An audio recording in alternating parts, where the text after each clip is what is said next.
ವಚನ ಸತ್ಯ ವಚನ ಭೂಮಿಗೆ ಬಂದ ವಚನ ವಚನ ಸತ್ಯ ವಚನ ಭೂಮಿಗೆ ಬಂದ ವಚನ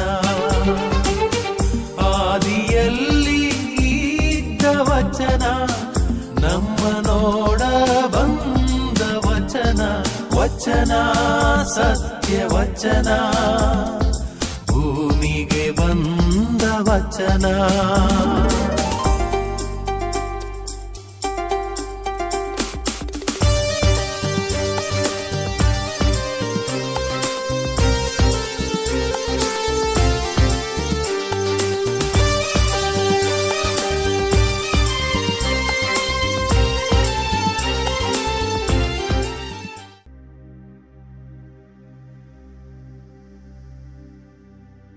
ಪಿತನ ಸುತನ ಮತ್ತು ಪವಿತ್ರ ಆತ್ಮನ ನಾಮದಲ್ಲಿ ಆಮೆನ್. ಪ್ರಿಯ ಸಹೋದರ ಸಹೋದರಿಯರೇ, ಇವತ್ತು ನಮ್ಮ ಸಮಾಜದಲ್ಲಿ ಕಾಣುವಂಥ ಒಂದು ದೊಡ್ಡ ಸಮಸ್ಯೆ ಏನೆಂದರೆ ಎರಡು ವರ್ಗಗಳ ನಡುವಿನ ಅಂತರ. ಇವತ್ತು ಬಡವನಿಗೆ ಬೆಲೆ ಇಲ್ಲ, ಆದರೆ ಶ್ರೀಮಂತನಿಗೆ ಬೆಲೆ ಇದೆ. ಇಂಥ ಒಂದು ಸಮಾಜದಲ್ಲಿ ನಾವು ಬದುಕುತ್ತಿದ್ದೇವೆ. ನ್ಯಾಯ ಎಂಬುದಿಲ್ಲ, ಬರೀ ಅನ್ಯಾಯ. ದೇವರ ವಾಕ್ಯ ನಮಗೆ ಇವತ್ತು ಹೇಳುತ್ತಿದೆ, ಮನುಷ್ಯರು ನ್ಯಾಯದಿಂದ ಬದುಕಬೇಕು. ನ್ಯಾಯ ಎಂಬುದು ಪ್ರತಿಯೊಬ್ಬನಿಗೆ ಒಂದೇ. ಬಡವರಿಗೊಂದು ನ್ಯಾಯ, ಶ್ರೀಮಂತರಿಗೊಂದು ನ್ಯಾಯ ಎಂಬುದು ಖಂಡಿತವಾಗಿ ಇಲ್ಲ. ದೇವರು ಕೊಟ್ಟಂಥ ಈ ಸಮಾಜದಲ್ಲಿ, ಈ ಲೋಕದಲ್ಲಿ ಎಲ್ರಿಗೂ ಒಂದೇ ರೀತಿಯ ನ್ಯಾಯ. ಇದನ್ನು ಚೆನ್ನಾಗಿ ನಾವು ಧ್ಯಾನಿಸೋಣ. ಇವತ್ತನ ದೇವರ ವಾಕ್ಯ ನಾವು ಆಲಿಸೋಣ. ಇವತ್ತನ ದೇವರ ವಾಕ್ಯ ಶಿರಾಕನ ಗ್ರಂಥದಿಂದ ಆರಿಸಲಾಗಿದೆ. ದೇವರ ವಾಕ್ಯ ಹೇಳುತ್ತೆ, ಐಶ್ವರ್ಯವಂತನು ಬಿದ್ದರೆ ಮಿತ್ರರು ಅವನನ್ನು ಎತ್ತಿ ಹಿಡಿಯುವರು, ಬಡವನು ಬಿದ್ದರೆ ಗೆಳೆಯರು ಅವನನ್ನು ಆಚೆಗೆ ತಳ್ಳಿಬಿಡುವರು. ಐಶ್ವರ್ಯವಂತನು ಜಾರಿದರೆ ಅವನಿಗೆ ಬಹುಜನ ಸಹಾಯಕರು, ಆಡಬಾರದ ಮಾತನಾಡಿದರೂ ಅವನಲ್ಲಿ ತಪ್ಪು ಎನಿಸರು. ಬಡವನು ಜಾರಿದರೆ ಆತನನ್ನು ಗದರಿಸುವರು, ಅವನು ಸುಜ್ಞಾನವನ್ನೇ ನುಡಿದರು ಅವನಿಗೆ ಯಾರೂ ಕಿವಿಗೊಡರು. ಸಹೋದರ ಸಹೋದರರು, ಇಂಥ ಒಂದು ಪರಿಸ್ಥಿತಿ ನಮ್ಮ ಇವತ್ತಿನ ಜಗತ್ತಿನಲ್ಲಿದೆ. ಇದರ ಬಗ್ಗೆ ನಾವು ಸ್ವಲ್ಪ ಆಳವಾಗಿ ಖಂಡಿತವಾಗಿಯೂ ದೇವರ ವಾಕ್ಯ ಧ್ಯಾನಿಸಬೇಕು. ಕೆಲ ಸಮಯದ ಹಿಂದೆ ಒಬ್ಬ ರಾಜಕಾರಣಿ ಜೈಲಿಗೆ ತಳ್ಳಲ್ಪಟ್ಟಿದ್ದರು ಭ್ರಷ್ಟಾಚಾರದ ಆರೋಪದ ಮೇಲೆ. ಆದರೆ ಇದೇ ರಾಜಕಾರಣಿ ಜೈಲಿನಿಂದ ಹೊರಬರುವಾಗ ಜನರು ಆತನನ್ನು ಮೆರವಣಿಗೆಯಲ್ಲಿ ಕೊಂಡೊಯ್ದರು. ಭ್ರಷ್ಟಾಚಾರಗೈದ ವ್ಯಕ್ತಿಯನ್ನು, 10 ಜನರ ಹಣ ಲೂಟಿ ಮಾಡಿದ ಒಬ್ಬ ರಾಜಕಾರಣಿಯನ್ನು ಜನರು ಮೆರವಣಿಗೆಯಲ್ಲಿ ಹಾರವನ್ನು ಹಾಕಿ ಕೊಂಡೊಯ್ದರು.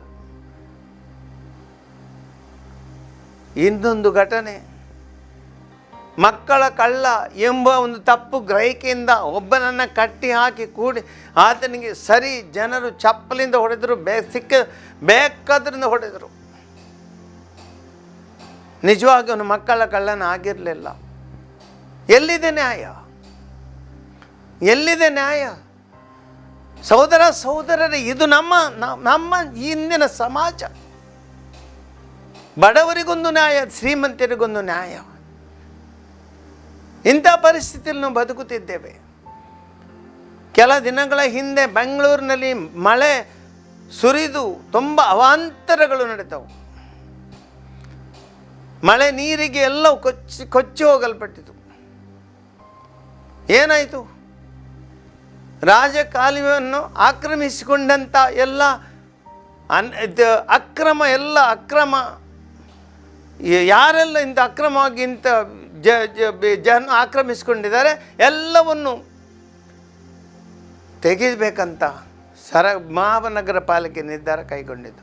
ಆದರೆ ಬಡವರ ಮನೆಗಳು JCPಯಿಂದ ನಾಶ ಮಾಡಲ್ಪಟ್ಟವು, ಅಕ್ರಮ ಮನೆಗಳು ನೆಲಸಮವಾದವು. ಆದರೆ ಶ್ರೀಮಂತರ ದೊಡ್ಡ ದೊಡ್ಡ ಕಂಪನಿಗಳ ಆಸ್ತಿಯನ್ನು ಮುಟ್ಟಲು BBMP ಮನಸ್ಸು ಮಾಡಲಿಲ್ಲ.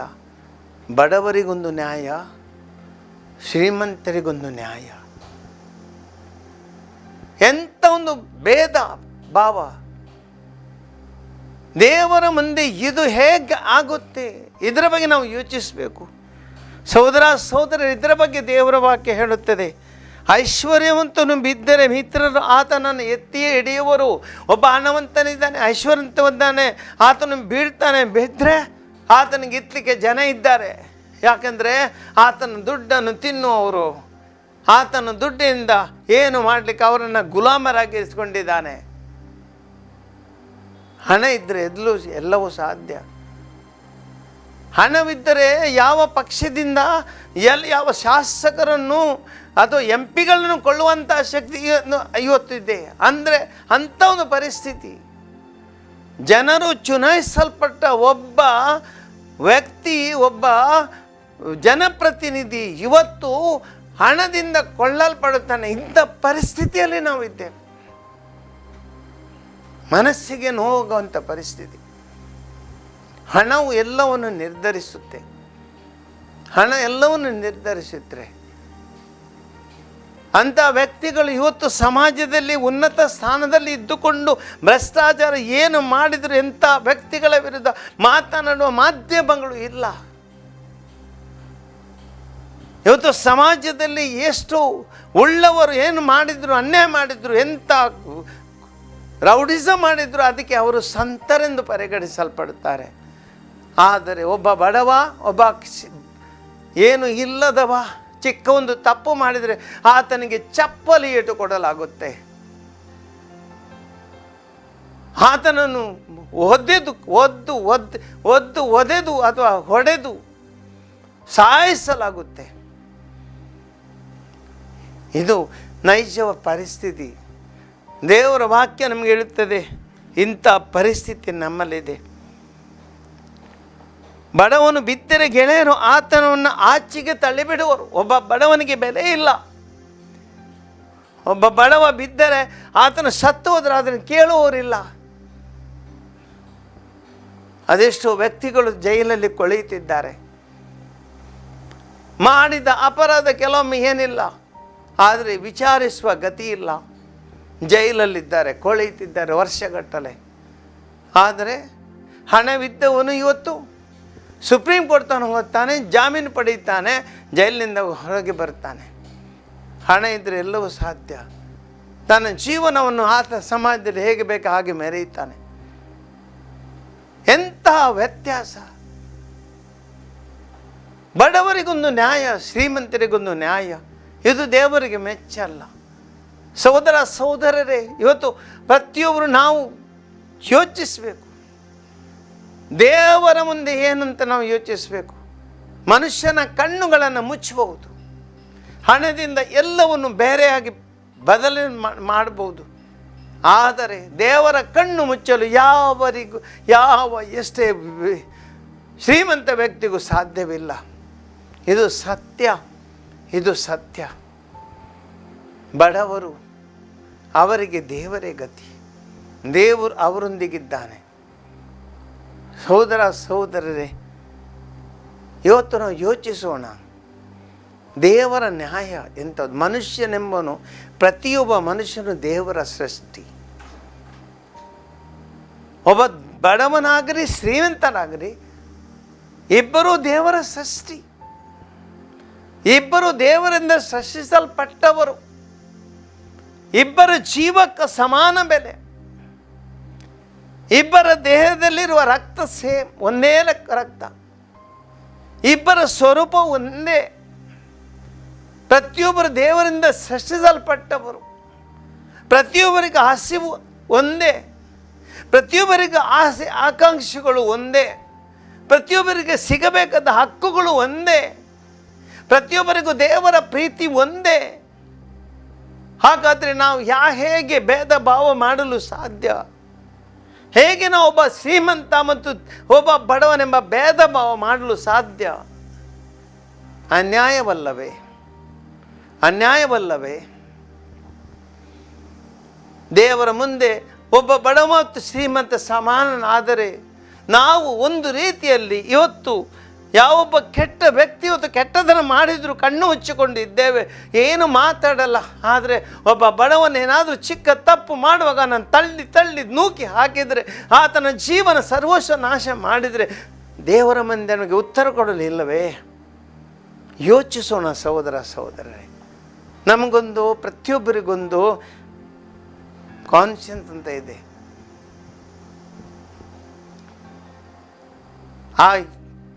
ಅದರ ಪ್ರಕಾರ ನಾವು ನಡೆದುಕೊಳ್ಬೇಕು.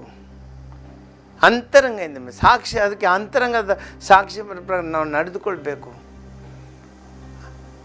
ಆದ್ದರಿಂದ ನ್ಯಾಯ ನೀತಿ ದೇವರಿಂದ ಬರುವುದು ವಿನ ಮನುಷ್ಯನಿಂದ ಅಲ್ಲ. ದೇವರ ಮುಂದೆ ಎಲ್ಲರೂ ಸಮಾನರು. ಮುಂದೆ ಹೇಳುತ್ತೆ ದೇವರ ವಾಕ್ಯ, ಆಡಬಾರದ ಮಾತನ್ನು ಅವನು ಆಡಿದಲ್ಲಿ ತಪ್ಪು ಎನಿಸೋರೊಬ್ಬ ಶ್ರೀಮಂತ ಏನು ತಪ್ಪು ಆಡ್ತಾನೆ, ಆತನಿಗೆ ಏನಿಲ್ಲ. ಯಾರೋ ಒಬ್ಬ ಬಡವ ಏನು ಮಾತನಾಡ್ತಾನೆ, ಆತನಿಗೆ ಅವನು ಮಾತನಾಡಲಿ, ಅವನು ಹೇಳಿದ ಮಾತು ಇವತ್ತು ನಿಂದೆ ಆಗುತ್ತದೆ, ಆತನ ಅರೆಸ್ಟ್ ಮಾಡಲಾಗುತ್ತಿದೆ, ಆತನನ್ನು ಜೈಲಿಗೆ ತಳ್ಳಲಾಗುತ್ತಿದೆ. ಆದರೆ ಉಳ್ಳವರು ಏನು ಹೇಳಿದರೂ ಏನು ನಡೆಯಲ್ಲ.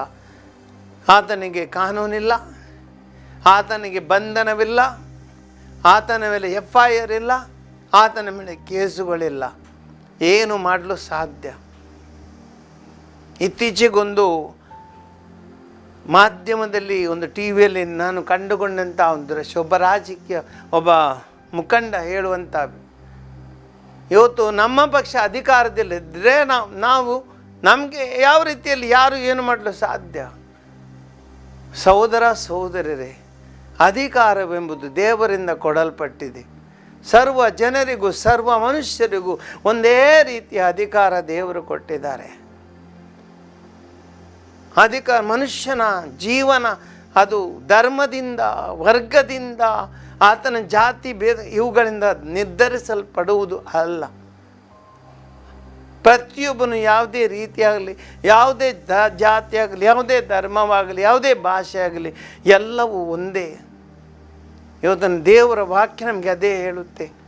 ನಾವೆಲ್ಲರೂ ಸಹೃದಯಿಗಳಾಗೋಣ. ಪ್ರತಿಯೊಬ್ಬರು ಇನ್ನೊಬ್ಬರ ಬಗ್ಗೆ ಯೋಚಿಸುವಂಥ ಒಳ್ಳೆಯ ಹೃದಯ ನಮ್ಮಲ್ಲಿ ಇರಲಿ. ಭೇದ ಭಾವ ಮಾಡುವಂಥ ಒಂದು ಹೃದಯ ನಮಗೆ ಬೇಡ. ಒಬ್ಬರನ್ನು ಒಂದು ರೀತಿ ಕಂಡುಕೊಳ್ಳುವುದು, ಇನ್ನೊಂದು ರೀತಿ ಕಂಡುಕೊಳ್ಳುವುದು, ಶ್ರೀಮಂತರ ಮುಂದೆ ನಾವು ಮೌನದಲ್ಲಿರುವುದು, ಬಡವರ ಮುಂದೆ ನಾವು ಆಕ್ರೋಶಗಳನ್ನು ತೋರಿಸುವುದು, ಇಂಥ ವರ್ತನೆಗಳು ನಮಗೆ ತಕ್ಕುದಲ್ಲ. ನೀತಿಯೇ. ಬಿಳಿ ಬಣ್ಣ ಅದಕ್ಕೆ ಎಂದೂ ಕಪ್ಪಾಗುವುದಿಲ್ಲ, ಕಪ್ಪು ಬಣ್ಣ ಎಂದೂ ಕಪ್ಪೆ ಅದು ಬಿಳಿ ಆಗುವುದಿಲ್ಲ. ಇದ್ದದ್ದಾಗೆ ನಾವು ಒಪ್ಪಿಕೊಳ್ಬೇಕು, ಅದರಂತೆ ನಡೆದುಕೊಳ್ಬೇಕು. ಇದು ಬಹಳ ಮುಖ್ಯ. ಐಶ್ವರ್ಯವಂತೂ ಮಾತನಾಡಿದಾಗ ಎಲ್ಲರೂ ಸುಮ್ಮನಾಗೋರು, ಅವನು ಹೇಳಿದ್ದೆಲ್ಲ ಮುಗಿಲು ಮುಟ್ಟುವವರಿಗೆ ಹೊಗಳಿಕೆ. ಒಬ್ಬ ಅಧಿಕಾರದಲ್ಲಿ ಇದ್ದವನು ಏನೋ ಒಳ್ಳೆಯದನ್ನು ಮಾಡುವಾಗ ಅದೆಷ್ಟೋ ರೀತಿಯ ಆತನಿಗೆ ಪ್ರಶಂಸೆಗಳು ಸಿಗುತ್ತವೆ. ಆದರೆ ಇನ್ನೊಬ್ಬ ಸರಳ ವ್ಯಕ್ತಿ ಏನಾದರೂ ಸಾಧಿಸ್ತಾನೆ, ಆತನನ್ನು ಪ್ರಶಂಸಿಸುವವರು ಯಾರೂ ಇಲ್ಲ. ಕೆಲವೊಮ್ಮೆ ನಾನು ಕಂಡಿದ್ದೇನೆ, ಕೆಲವು ಮಾಧ್ಯಮಗಳಲ್ಲಿ, ವಾಟ್ಸಪ್ ಗ್ರೂಪ್ಗಳಲ್ಲಿ ಕೆಲವರು ಸ್ವಲ್ಪ ಏನೋ ಅವರಿಗೆ ಬ್ರ್ಯಾಂಡೆಡ್ ಅಂತ ಇದೆ, ಕೆಲವರಿಗೊಂದು ಅಧಿಕಾರ ಇದೆ, ಒಂದು ಪೊಸಿಷನ್ ಇದೆ. ಅವರೊಂದು ಚಿಕ್ಕ ಕೆಲಸ ಮಾಡಿದರೂ ಸಾಕು, ವಾಟ್ಸಪ್ನಲ್ಲಿ ಬಂದವು ಪ್ರಶಂಸೆಗಳು, ಕಂಗ್ರ್ಯಾಚುಲೇಷನ್. ಆದರೆ ಕೆಲವರು ಸರಳ ವ್ಯಕ್ತಿಗಳವರಿಗೇನು ಪೋಸ್ಟ್ ಅಧಿಕಾರ ಅಂತ ಏನಿಲ್ಲ. ಆದರೆ ಅವರು ಮಾಡಿದಂಥ ಕಾರ್ಯಗಳಿಗೆ ಅದನ್ನು ಕಂಗ್ರ್ಯಾಚುಲೇಷನ್ ಅಂತ ಹೇಳುವ ಯಾರೂ ಇಲ್ಲ. ಒಂದೆರಡು ಇದ್ದರೆ ಕಷ್ಟ. ಒಳ್ಳೆಯದನ್ನು ಮಾಡೋದು ಎಲ್ಲರೂ ಒಂದೇ ತಾನೇ. ಅಧಿಕಾರಿಯಲ್ಲಿ ಇದ್ದವನು ಒಳ್ಳೆಯದನ್ನು ಮಾಡ್ತಾನೆ, ಆತನಿಗೆ ಸಾಧ್ಯ. ಒಬ್ಬ ಬಡವನು, ಒಬ್ಬ ಸರಳ ವ್ಯಕ್ತಿ ತನ್ನ ಜೀವನದಲ್ಲಿ ಏನನ್ನು ಒಳ್ಳೆಯದನ್ನು ಮಾಡ್ತೇನೆ ಎಂಬುದಾದರೆ, ಸಹೋದರರೇ, ಅದು ಖಂಡಿತವಾಗಿಯೂ ಒಳ್ಳೆಯ ಮನಸ್ಸಿಂದ ಆತನ ಮಾಡ್ತಾನೆ. ಯೇಸು ಕ್ರಿಸ್ತ ನಮಗೆ ಇದನ್ನು ಕಲಿಸಿದ್ದಾರೆ. ಯೇಸು ಸ್ವಾಮಿ ತನ್ನ ಜೀವನದಲ್ಲಿ ಯಾವತ್ತೂ ಭೇದಭಾವವನ್ನು ಮಾಡಿಲ್ಲ. ಅದೆಷ್ಟೋ ಜನರು ಬಡವರು ಬಲ್ಲಿದರು ಆತನ ಬಳಿಗೆ ಬಂದರು, ರೋಗಿಗಳು ಬಂದರು, ಕುಷ್ಠ ರೋಗಿಗಳು ಬಂದರು. ಯಾರೊಬ್ಬನನ್ನು ಯೇಸು ಕ್ರಿಸ್ತರು ತನ್ನಿಂದ ದೂರ ತಳ್ಳಲಿಲ್ಲ, ಯಾರೊಬ್ಬನನ್ನು ತಳ್ಳಲಿಲ್ಲ. ಯೋಹಾನನ ಶುಭ ಸಂದೇಶದಲ್ಲಿ 4ನೇ ಅಧ್ಯಾಯನ 2ನೇ ವಾಕ್ಯದಿಂದ ನೋಡ್ತೇವೆ. ಆ ಒಂದು ಸಮಾರ್ಯದ ಮಹಿಳೆ ಬಾವಿಯ ಬಳಿಗೆ ಬಂದಿದ್ದಳು, ನೀರನ್ನು ಸೇದಳು. ಏನಾಯಿತು? ಜನರ ದೃಷ್ಟಿಯಲ್ಲಿ ಈ ಮಹಿಳೆ ಒಬ್ಬ ಪಾಪಿ ಮಹಿಳೆ, ಇವಳು ಬಳಿ ಕೆಟ್ಟ ಮಹಿಳೆ, ಜೀವನದಲ್ಲಿ ಏನು ವ್ಯಭಿಚಾರಿ ಮಹಿಳೆ ಇವಳು ಲೋಕದ ಕಣ್ಣಿಗೆ. ಆದರೆ ಯೇಸುವಿಗೆ ಅವಳು ವ್ಯಭಿಚಾರಿಯಾಗಿ ಕಂಡು ಬರಲಿಲ್ಲ. ಯೇಸು ಸ್ವಾಮಿ ಅವಳನ್ನು ದೇವರ ಮಕ್ಕಳಾಗಿ ಕಂಡರು. ಇವಳು ಒಬ್ಬ ಸಮಾರ್ಯದ ಮಹಿಳೆಯೊಬ್ಬಳು, ಇವಳು ಮನುಷ್ಯಳು, ಜೀವನದಲ್ಲಿ ಏನೋ ತಪ್ಪಿ ಬಿದ್ದಿದ್ದಾಳೆ, ಏನೋ ತನ್ನ ಜೀವನದ ಪರಿಸ್ಥಿತಿಯಲ್ಲಿ, ಬಡತನದ ಪರಿಸ್ಥಿತಿ, ಯಾವುದೇ ಅಸಹಾಯಕ ಪರಿಸ್ಥಿತಿಯಲ್ಲಿ ಇವಳು ಇಂಥ ಒಂದು ವೃತ್ತಿಗೆ ಬಿದ್ದಿದ್ದಾಳೆ. ಹಾಗಂತ ಇವಳನ್ನು ಸುಮ್ಮನೆ ಬಿಡುವುದು ಸಾಧ್ಯವಿಲ್ಲ. ಯೇಸು ಸ್ವಾಮಿ ಸಮಾರ್ಯದವಳು, ಇವರು ಯಹೂದ್ಯರು, ಇವರಿಬ್ಬರ ನಡುವೆ ಸಂಬಂಧವಿಲ್ಲ. ಆದರೂ ಯೇಸು ಸ್ವಾಮಿ ಅವರನ್ನು ಮಾತನಾಡಿಸ್ತಾಳೆ, ನೀರನ್ನು ಕೇಳುತ್ತಾರೆ. ಅವರ ಮಧ್ಯೆ ಸಂವಾದವು ನಡೆಯುತ್ತಾ ಮುಂದೆ ಹೋಗುತ್ತೆ. ಕೊನೆಗೆ ಈ ಸಮಾರ್ಯದ ಮಹಿಳೆಯು ಯೇಸುವಿಗೆ ಶರಣಾಗುತ್ತಾಳೆ, ಕೆಟ್ಟ ಜೀವನವನ್ನು ಬಿಡುತ್ತಾಳೆ. ತನ್ನ ಜೀವನದಲ್ಲಿ ಮಾಡಿದಂಥ ಪಾಪಗಳಿಗೆ ಇವಳು ಪಶ್ಚಾತ್ತಾಪ ಪಡುತ್ತಾಳೆ, ಮರುಕು ಪಡುತ್ತಾಳೆ. ತನ್ನ ಜೀವನದಲ್ಲಿ ಇನ್ನು ಇಂತಹ ಒಂದು ಬೇಡ, ಏನು ಈ ಲೌಕಿಕ ಜೀವನವೇ ಬೇಡ, ಆ ಬಾವಿಯು ಬೇಡ, ನೀರು ಬೇಡ, ಕೊಡಪಾನೂ ಬೇಡ, ಯಾವುದು ಬೇಡ, ನನಗೆ ಯೇಸು ಸ್ವಾಮಿ ಇದ್ದರೆ ಸಾಕು, ನೈತಿಕತೆ ಇದ್ದರೆ ಸಾಕು, ದೇವರ ಪ್ರೀತಿ ಇದ್ದರೆ ಸಾಕು, ಎಲ್ಲವನ್ನು ಬಿಟ್ಟು ತನ್ನ ಜೀವನಕ್ಕೆ, ಆ ಹಿಂದಿನ ಜೀವನಕ್ಕೆ ಬೆನ್ನು ಮಾಡಿಕೊಂಡು ತಾನು ತನ್ನ ಜೀವನವನ್ನು ಬದಲಾಯಿಸಿಕೊಂಡು ಹೊಸ ಜೀವನಕ್ಕೆ ಕಾಲಿಡುತ್ತಾಳೆ. ಸಹೋದರ, ಇದೇ ನಿಜವಾದ ಪ್ರೀತಿ. ಇದು ನಮ್ಮಲ್ಲಿರಬೇಕು.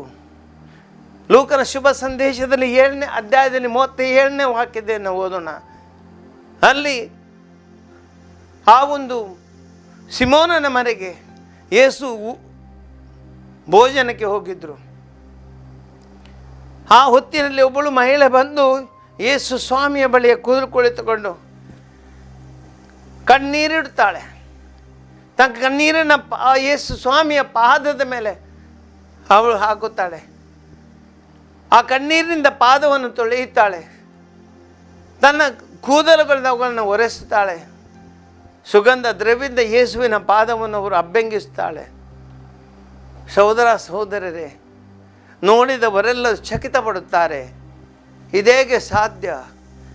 ಇಂಥವನು ದೇವರ ಪುತ್ರನ ಎನಿಸಿಕೊಂಡವನು, ಒಬ್ಬ ಧರ್ಮ ಬೋಧಕನೆಂಬ ಎನ್ನಿಸಿಕೊಂಡವನು ಇಂಥ ರೀತಿಯಲ್ಲಿ ಈ ಒಂದು ವ್ಯಭಿಚಾರಿ ಮಹಿಳೆ, ಇವಳು ಕೆಟ್ಟ ಸ್ವಭಾವದ ಮಹಿಳೆ, ಇವಳು ಬಂದು ಹೀಗೆ ಇಂದು ಅವಳನ್ನು ಮುಟ್ಲಿಕ್ಕೆ ಹೇಗೆ ಸಾಧ್ಯ? ಪವಿತ್ರ ವ್ಯಕ್ತಿ ಹೀಗೆ ಆಗಲು ಸಾಧ್ಯವೇ?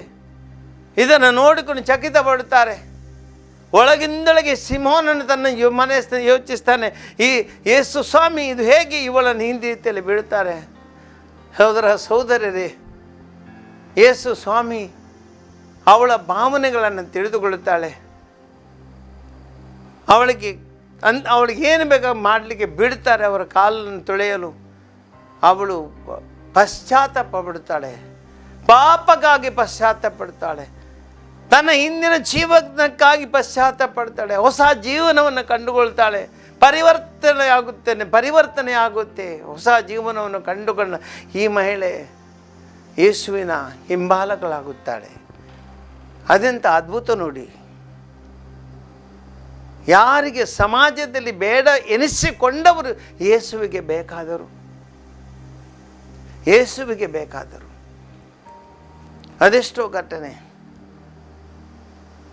ಯೋಹಾನನ ಶುಭ ಸಂದೇಶದಲ್ಲಿ 5ನೇ ಅಧ್ಯಾಯದಲ್ಲಿ ನಾವು ಇನ್ನೊಂದು ಘಟನೆ ನೋಡ್ತೇವೆ. ಬೆತ್ಸಾದ ಆ ಕೆರೆಯ ಬಳಿ, ಅಲ್ಲಿ ಅದೆಷ್ಟೋ ವರ್ಷಗಳಿಂದ ಒಬ್ಬ ರೋಗಿಯು ಅಲ್ಲಿ 38 ವರ್ಷಗಳಿಂದ ಅಲ್ಲಿ ಬಿದ್ದುಕೊಂಡಿದ್ದ. ಯಾರೊಬ್ಬನ ಆತನಿಗೆ ಸಹಾಯ ಮಾಡಲಿಲ್ಲ. ಈ ಕೆರೆಯ ನೀರು ಅಲ್ಲಾಡುತ್ತಿರುವಾಗ ಅಲ್ಲಿ ಯಾರು ಹೋಗಿ ಹಿಡಿದ ನೀರನ್ನು ಸ್ಪರ್ಶಿಸ್ತಾರೋ ಅವರು ಗುಣ ಹೊಂದುತ್ತಾರೆ ಎಂಬುದ ಅಲ್ಲಿ ಒಂದು ನಂಬಿಕೆ ಇತ್ತು. ಹಾಗೆ ಆಗ್ತಿತ್ತು. ಆದರೆ ಈತನಿಗೆ ಅಲ್ಲಿ ಕೊಂಡೋಗೋರು ಯಾರೂ ಇರಲಿಲ್ಲ. 38 ವರ್ಷಗಳಿಂದ ಇದೇ ರೀತಿ ನರಳಾಡಿಕೊಂಡಿದ್ದಾನೆ. ಆಗ ಯೇಸು ಸ್ವಾಮಿ ಅವರು ಬರುತ್ತಾರೆ. 38 ವರ್ಷಗಳಿಂದ ಅದೆಷ್ಟೋ ಜನರಿಂದ ಅಲಕ್ಷಿಸಲ್ಪಟ್ಟಿದ್ದ ಈ ವ್ಯಕ್ತಿಯನ್ನು ಯೇಸು ಪ್ರೀತಿಯಿಂದ ಕಾಣುತ್ತಾರೆ. ಈತನನ್ನು ಸ್ಪರ್ಶಿಸುತ್ತಾರೆ, ಆತನನ್ನು ಎಬ್ಬಿಸ್ತಾರೆ, ಎದ್ದು ನಡೆದುಕೋ, ಗುಣಪಡಿಸ್ತಾರೆ. ಅದೇ ಒಂದು ಪ್ರೀತಿ ಸಹೋದರ ಸಹೋದರರೇ. ಈ ಒಂದು ಪ್ರೀತಿ ಯೇಸುವಿನಲ್ಲಿ ಬಡವರು ಶ್ರೀಮಂತರೆಂಬ ಭೇದ ಭಾವ ಯೇಸು ತೋರಿಸ್ತಿಲ್ಲ. ಶ್ರೀಮಂತ ಯುವಕನೊಬ್ಬನು ಯೇಸುವಿನ ಬಳಿಗೆ ಬಂದರು. ಆ ಶ್ರೀಮಂತ ಯುವಕನೆನಿಸಿಕೊಂಡ ಕೂಡಲೇ ಯೇಸು ಆತನ ತಳ್ಳಲಿಲ್ಲ, ಪ್ರೀತಿಯಿಂದ ಆತನ ಮಾತನಾಡಿಸಿಕೊಂಡರು. ದೇವರ ರಾಜ್ಯದ ಬಗ್ಗೆ ಅವನಿಗೆ ಬೋಧಿಸತೊಡಗಿದರು. ಆತನ ಹೃದಯದಲ್ಲಿ ಪರಿವರ್ತನೆಯಾಯಿತು. ಸಹೋದರ ಸಹೋದರರೇ, ಇದೇ ನಮಗೆ ದೇವರ ವಾಕ್ಯವನ್ನು ಬೋಧಿಸುತ್ತೆ. ನಾವೆಲ್ಲರೂ ದೇವರ ವಾಕ್ಯವನ್ನು ಆಲಿಸುವ.